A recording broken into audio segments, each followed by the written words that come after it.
that someone would. We are firm into the Christmas season now. Lights are up everywhere. Everybody has their tree up or decorated or however you do that. And it's starting to feel a little bit like Christmas, isn't it? Yeah. About this time of year, I'm always trying to start hoping for a white Christmas in Michigan, and it seems like Christmas is the only not white time of winter, ironically, and I hate it. And so now I'm not holding out hopes for that. I just don't even care. I'm just happy to be here, and it's good, and we're excited. This Christmas season, we're talking about the hope of Jesus.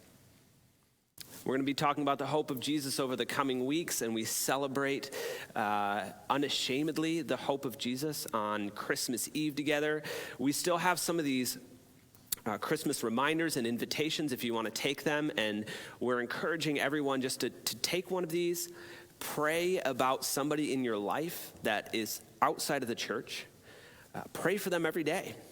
And then invite them, and you can use this as a tool to invite them, or you can just extend a verbal invitation, or however you want to do that. But we're asking you to pray about who you might extend the hope of Jesus to in this Christmas season.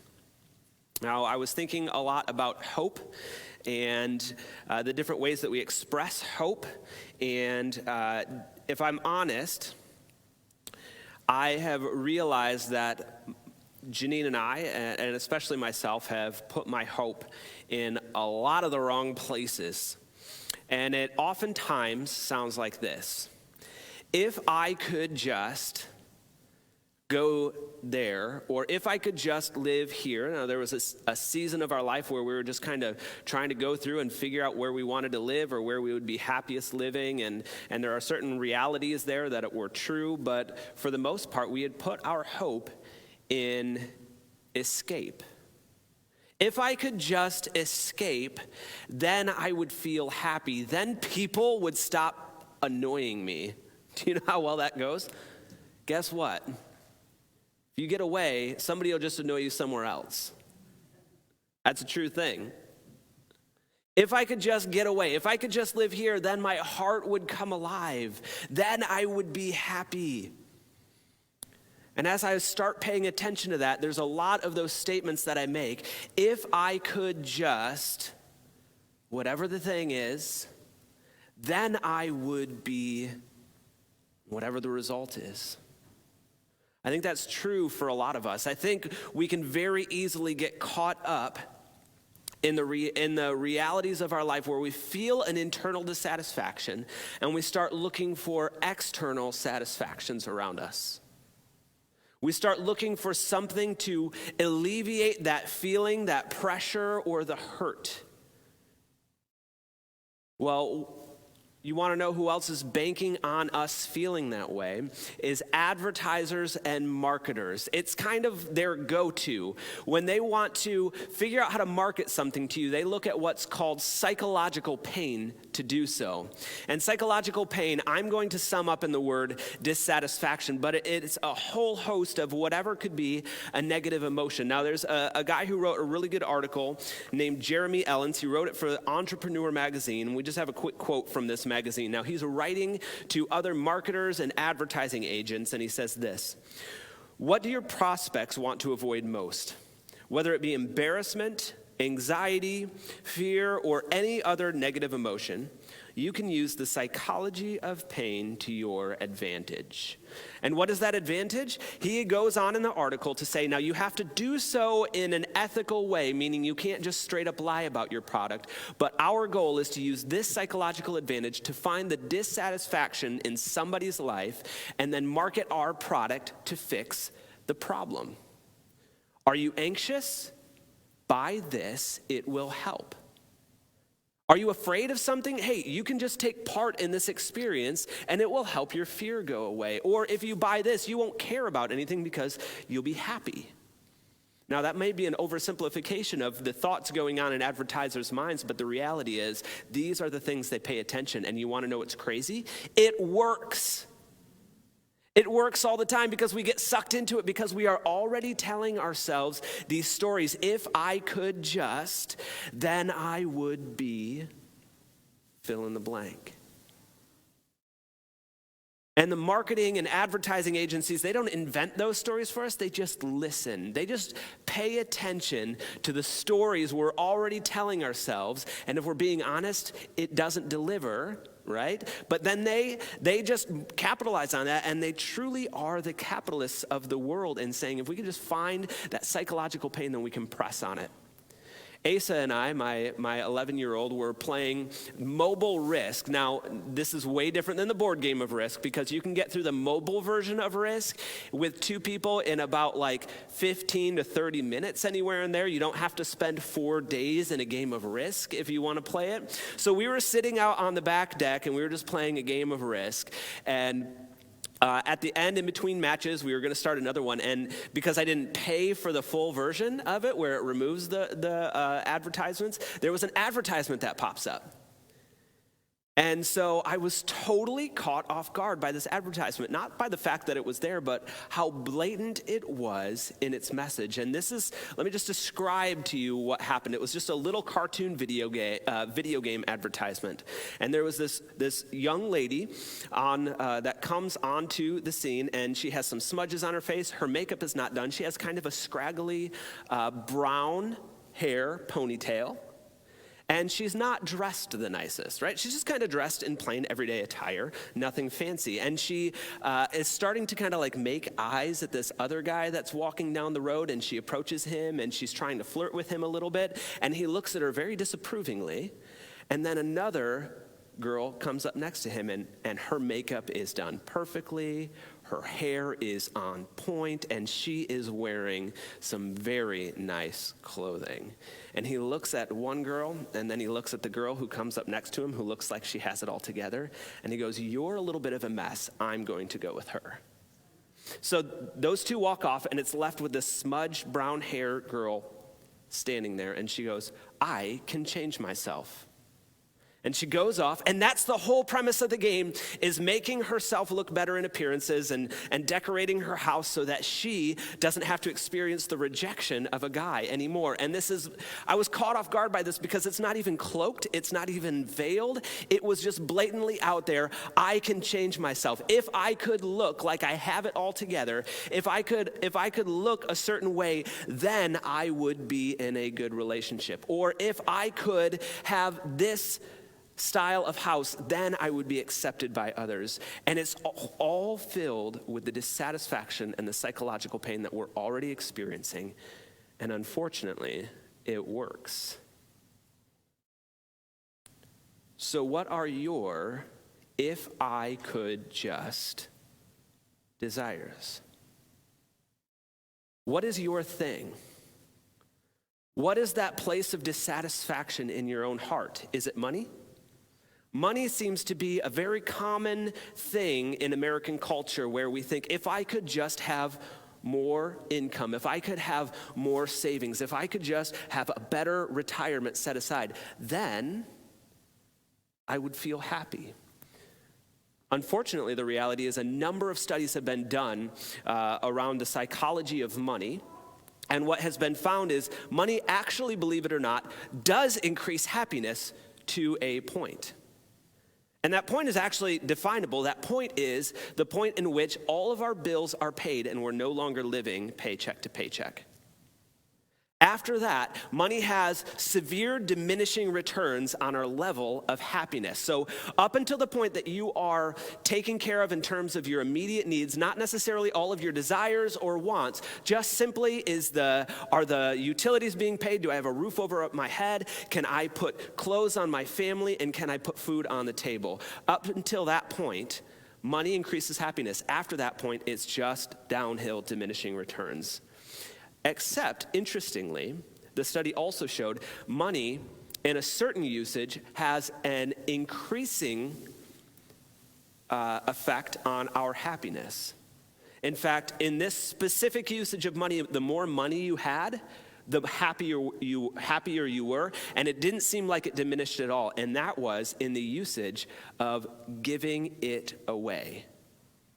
The only way money actually made people happier in increasing proportions is when you could give away larger amounts of money. So the more money you had to give away and the more money you gave away, the happier you were. And it just increased. And what that tells me is it's actually not money making us happy. It's extreme generosity that makes us happy. It's blessing others that makes us happy, not having our own wants and desires, but helping other people live a happy life. Blessing. So if I could just is in any way related to money, even science tells us this is not true. Why? Because the reality is that there is no external thing here represented by money. There is no external circumstances that can fix my internal dissatisfaction. Another really popular one that I seem to hear around is escape. And escape can happen in a number of different ways. It can look like getting up and moving. It can look like a lot of travel. It can look a lot of different ways. But escape is something that we oftentimes go to. If I could just get out of here, right? Whatever that looks like for you. If I could just get out of here, then I could start fresh, or then I could be happy, or then I could have everything I wanted and get to experience these things. But you want to know what the downfall of that is? No matter where we go, we bring our dissatisfaction with us, because our dissatisfactions are an internal quality. So there is no external thing that can mask them, and there is no thing that we can do to escape from them. They are with us, and they are a part of our brokenness. Am I like helping you feel the hope of Christmas at this point? Like, is that where we're heading? Everybody's like, well, this is probably the most depressing message I've ever heard. You're welcome. So what do we do if all of these little things that we've hoped in, if all of these little things that we were hoping would bring us something different aren't delivering? We keep telling our stories, if I could just, then I would be. But those stories aren't true. They aren't delivering. I want to encourage you to head to Genesis chapter 3 this morning. We're going to be reading a few different places out of Genesis chapter 3. Now, if you get to the place in your Bible where it's Genesis 3, and you see that it's labeled the fall, you're going to be thinking, great, this is not exactly what I was picturing for a Christmas message on hope. But I want you to stay with me. This may be one of the most obscure passages I've ever seen during Christmas, but I love it, and I think it points us in the right direction to begin with. So Genesis chapter 3, it will be on the screens if you need to follow along that way. Now the serpent was more crafty than any of the wild animals the Lord God had made. He said to the woman, Did God really say you must not eat from any tree in the garden? The woman said to the serpent, We may eat fruit from the trees in the garden, but God did say, You must not eat fruit from the tree that is in the middle of the garden, and you must not touch it, or you will die. You will not certainly die, the serpent said to the woman, for God knows that when you eat from it, your eyes will be opened, and you will be like God, knowing good from evil. When the woman saw that the fruit of the tree was good for food and pleasing to the eye, and also desirable for gaining wisdom, she took some and ate it. She also gave some to her husband who was with her, and he ate it. Then the eyes of both of them were opened, and they realized they were naked. So they sewed fig leaves together and made coverings for themselves. So there's a whole lot going on in this passage, and unfortunately, I can't answer every single question that we have around this. The first question that came to my mind as I was reading this is, why the heck did God put a serpent in the garden if he knew what the outcome of that was going to be? Also, why is a serpent talking? Also, why is Eve not freaking out about a serpent talking, right? Like, all of these questions are going through my mind, but here's the truth. If I'm being perfectly honest, I don't know. We have some guesses, but I don't know. Now, here's our best guess is we don't know exactly why God put a snake in the middle of a serpent in the middle of the garden, and that it was going to have this, but we do know the result of the serpent in the midst of it. And the result of the serpent is chaos. In fact, many scholars believe that the serpent, while he was an actual being and while he represented a number of different things, one of the things he did represent was chaos. In ancient Mesopotamian culture, there were a lot of narratives going around about their gods and their value systems and their belief systems being champions of moving the world from chaos into order. And that where chaos reigned, their gods were more powerful and they were able to defeat what were known as chaos monsters. And most of the time, those chaos monsters were represented or depicted as serpents. So serpents were the chaos monsters, which were the embodiment of chaos in the world. And the Mesopotamian gods would conquer the chaos monsters and bring the world to order and bring people into an ordered world.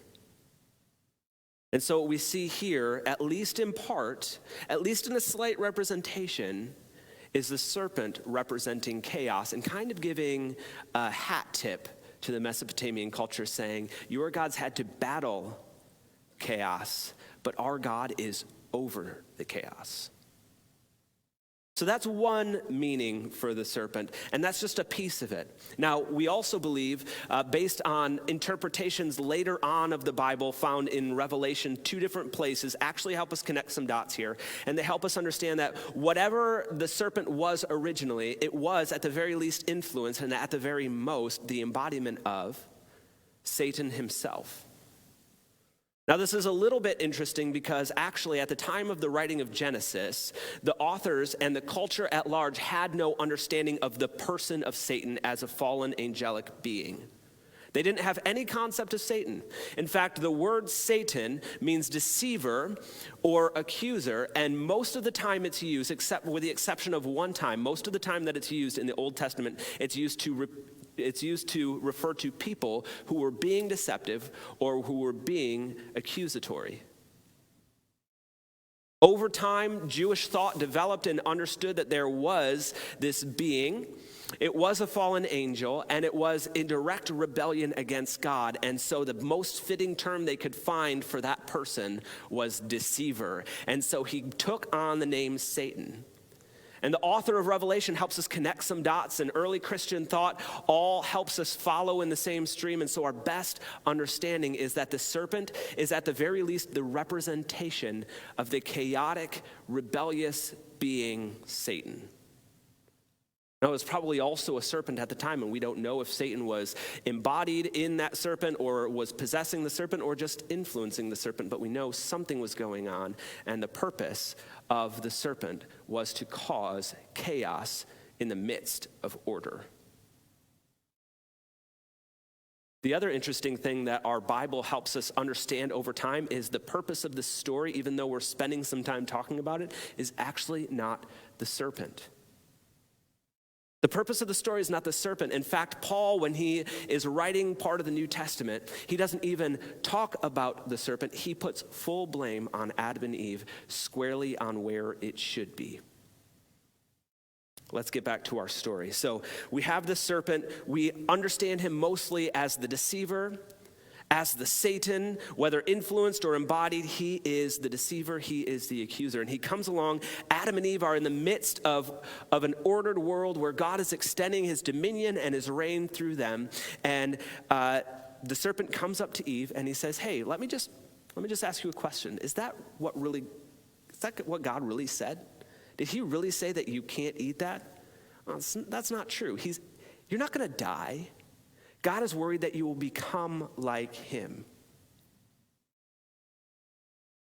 Now, what I find fascinating is how Eve and Adam, who we find out was right next to her, but he seems to be a silent partner at this point in time in the story, they say nothing other than, no, God didn't say we couldn't eat any of the fruit. He just said we can't eat that one or we'll die. We shouldn't even touch it. It's just better not to even touch it. But what I think is going on behind the scenes, now there's no proof for this, this is my understanding of it, is I think Adam and Eve, below the surface, had some dissatisfaction going on inside their hearts. I think that just like advertising and marketing agents, the enemy in the garden, the serpent in the garden, did not create a new narrative for Adam and Eve. He simply brought to the surface a psychological pain that was already present. That in Adam and Eve, they were already feeling this dissatisfaction, and they were thinking things like, if I could just have a bite of that fruit, then I would be like God. I think they were feeling the limitations of being human in relationship with a limitless, powerful God. And I think they were starting to think things like, am I being kept back? Could there be something more? What if I could be like God? What if I had his role? What if I was more than just a steward of the garden? What if I could be God? If I could just have that fruit, then I could be like God. And just like the stories we tell ourselves, the story that Adam and Eve were telling themselves that was reiterated and brought to the surface by the serpent did not pan out as expected. So Adam and Eve take the apple. They see that it was pleasing to the eye, that it looked like it could be really good for food, and that it would bring them wisdom. These are the if I could just taste that fruit, it looks good. It looks like it could be good food.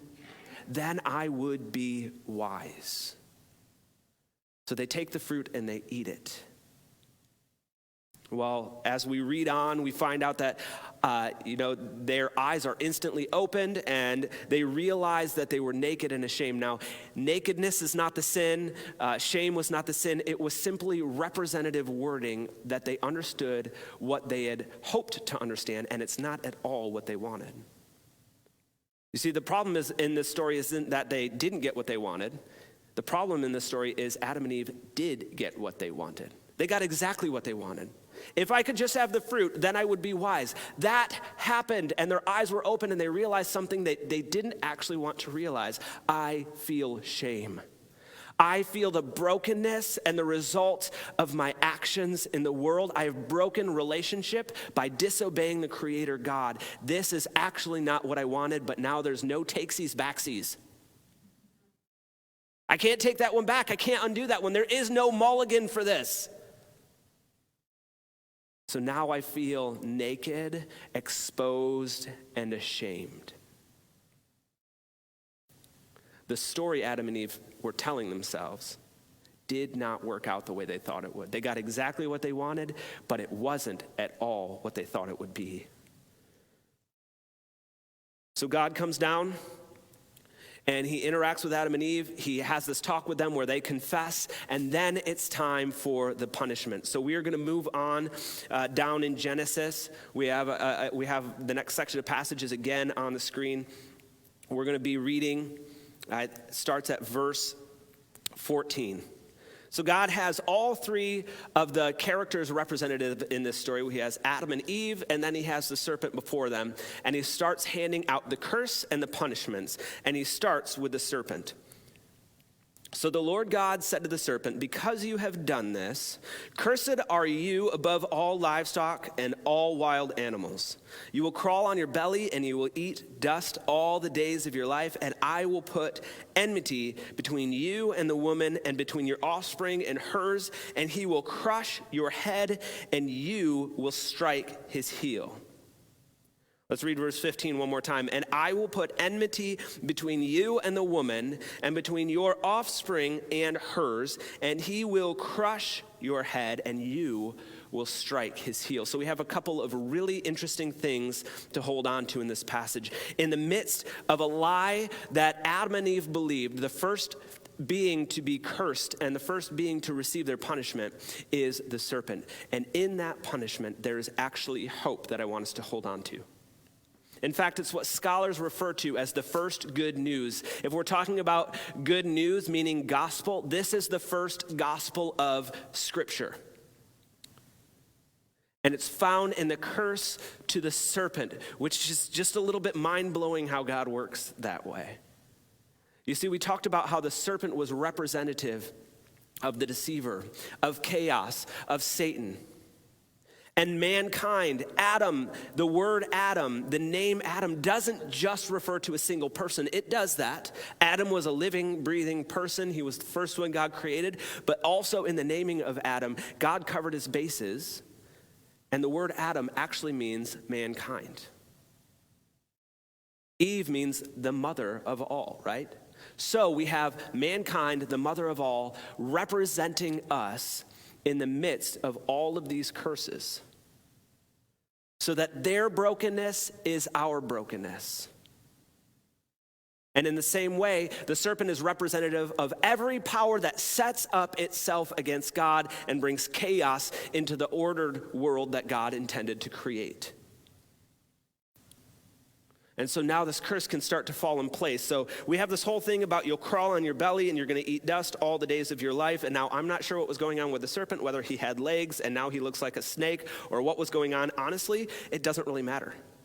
What does matter is the next line. And I will put enmity between you and the woman, and between your offspring and hers. Now let's pause there. I don't think that this means that women are going to be afraid of snakes and snakes are going to have a really fun time chasing women. I don't think that's what it means. In fact, I've seen a number of little girls and grown women pick up snakes, or definitely lead the attack against the snakes and not be afraid of them. Right? So just our simple experience of nature and of creation would tell us that can't possibly be what this is referring to. It's not just an adversarial relationship. Something deeper, something more representative is happening in the text here. The representation of the serpent and chaos and rebellion, and the representation of humankind and God's image and the offspring. Something is happening between those two lineages, those two representative figures throughout all of time and history leading forward. And we see it here. It's between your offspring and hers. Now, the word offspring can also mean seed, meaning referring to a specific seed, not seeds, but seed. Commentators and theologians have told us that this is not an unintentional singular usage of the word seed. It's actually incredibly intentional because it points to a person, not to multiple people. This is not referring to Eve's daughters and sons and their daughters and sons and their daughters and sons and their daughters and sons. It's representative, and it's referring to a future hope that will come through the person of Eve. That somewhere down the line, Eve will have children who will have children who will have children who will produce another single woman named Mary, who will have a child named Jesus. It is to that seed that Genesis points all the way forward to. That in the midst of Adam and Eve never feeling more brokenness in their entire lives, never feeling the weight of their decisions more than they do in this single moment, God gives them hope of a Messiah. You may feel distanced from me now, but there is hope. It comes through a person. His name is Jesus. And he will set to right all of this brokenness. And the reality is, Satan, that you will strike at his heel, but Jesus will defeat you utterly forever. Your attack on my lineage is not a victory. It's just a little pinprick, but they will destroy you in the person of Jesus, once and for all. What's funny is that the word crush and the word strike are actually the same word. And I think Moses, who wrote this, he for some reason put it in a poem. And again, that's just a kind of a common form of writing in narratives of ancient Mesopotamia. They would stop and they would just do this poem in the middle. And that's what Moses seems to be doing as he writes this. But as he delivers this cursed poem about Satan, about the serpent, he uses a little bit of wordplay. And the original hearers would have understood it, that there is a juxtaposition in the same word between the strike and the crush. Jesus crushes Satan. That is the hope. And so Adam and Eve would have been standing by this and realizing something about all of this, that what they had hoped for was the wrong place to hope. They had been hoping in these, if I could just, then I would be, but they really should have been trusting and hoping in Yahweh from the beginning. They should have accepted him at his word and understood that he would be the only hope that would ever satisfy. And in the midst of it, I think Adam and Eve realize as they hear the future hope of Jesus through her lineage, I think they're hearing Adam and Eve themselves would never be satisfied until they were satisfied with God. Adam and Eve would never be satisfied until they learned to be satisfied with God. That's why God gives them the hope. Not only to fix everything, but so that Adam and Eve can hear it and say, that's what it was supposed to be. God is giving us another thing to hold on to. God is giving us something to look forward to. Hope. And just like Adam and Eve would never be satisfied until they learn to be satisfied with God, we too will never be satisfied until we are satisfied with God. Over 1,000 years ago, there was a guy that lived, and his name was St. Augustine. He wrote a lot of really good things, but among those good things, he turned a phrase that has stuck with many people until this day, and he says, "My soul is restless until it finds rest in you, O God."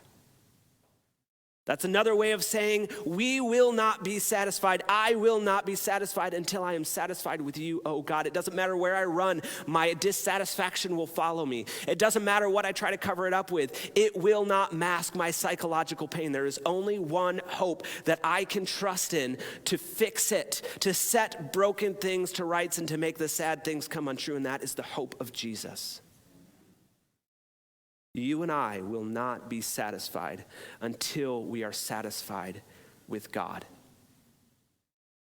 That is the hope that we have. It's the hope that in this Christmas season, we look to celebrate. This Christmas season for us is about celebrating the first coming of Jesus. For Adam and Eve, that was the future hope. That was the hope they were looking forward to. And for us, that has already happened and we can look back to it. But friends, that was just the first coming that we celebrate. For us, hope has both come, but we also look forward to hope coming again.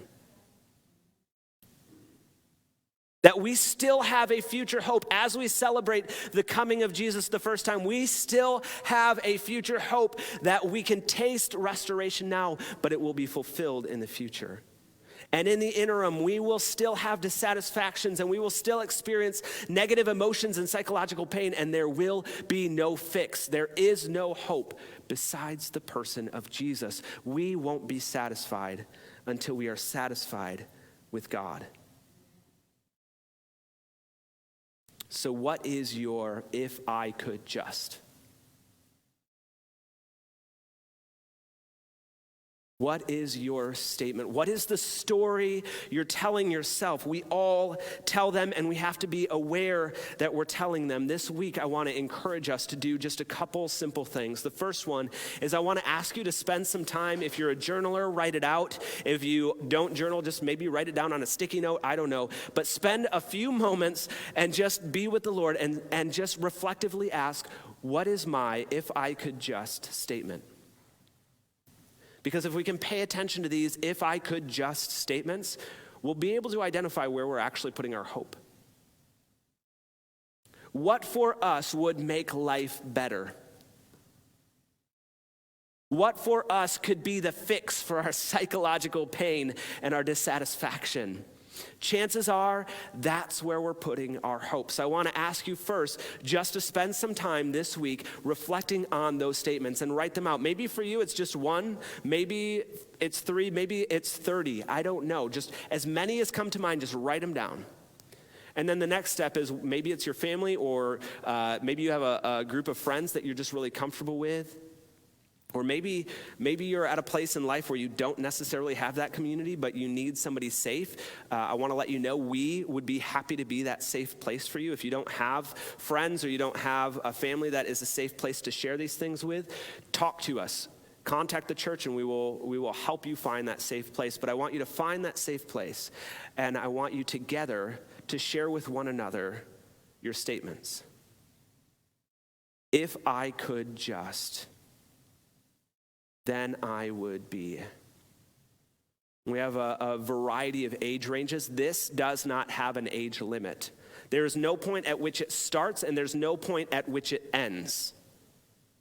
All of us are dealing with these things. For us, it may look very different. For children, it could look one way. For the elderly, it could look another way. Maybe our thing is, if I could just be significant to my kids and my grandkids, then maybe they would think of me more. Where is the dissatisfaction? Write them down and find somebody safe to share it with. Let it just be a bit of holy confession one to another, but then here's the next step. Once you find that safe place and you share it, offer one another the grace and hope of Jesus. And that sounds a little bit generic, but here's what it looks like.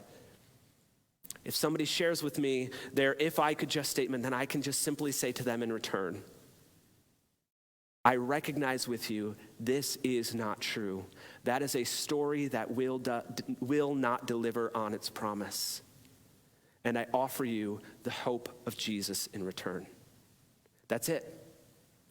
Grace, forgiveness, understanding, empathy, and pointing to the person of Jesus is all we need to offer in that moment. So write them down, find a safe place, and then share them with one another, because we can't receive the hope of Jesus until we recognize some of the lies that Jesus needs to displace.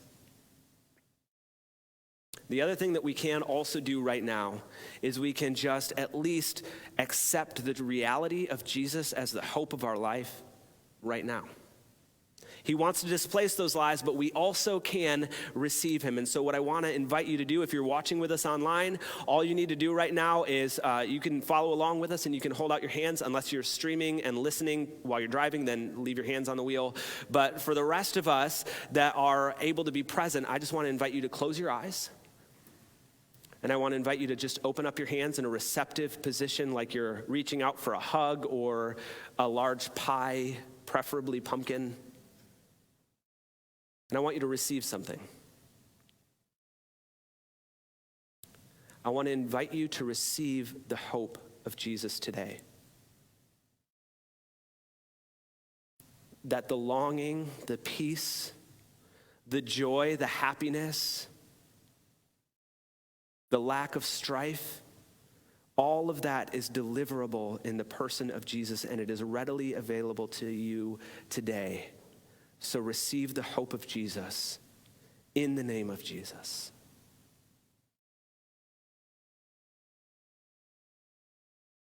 Now take a deep breath in and let it out. Receiving Jesus is as simple as that. He is the hope of the world. You can open up your eyes. Jesus brought the hope. He brings the peace, and he is the cure. There is nothing that masks it. There is no story that can deliver, only Jesus.